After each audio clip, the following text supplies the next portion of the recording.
Gabi-gabi, uupo si Miko sa maliit na mesa sa sala. May dalang papel, lapis, at merienda. Tatawagin ng kapatid para turuan sa homework, tawanan, kwentuhan, biro. Parang hindi sila mapaghiwalay. Kahit pagod, hindi niya kinakalimutan ang gabi-gabing ritual. Para kay Miko, ito ang huling koneksyon sa mundong magulo. Ngunit isang araw, habang naghahanda ng papel at lapis, may kumatok sa kwarto.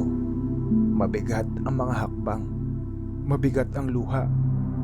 Isang katotohanan ang bumulaga.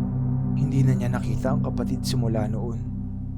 Sa sala, mag-isa na lang siyang nakaupo. Sa harap ng papel, sa gitna ng katahimikan.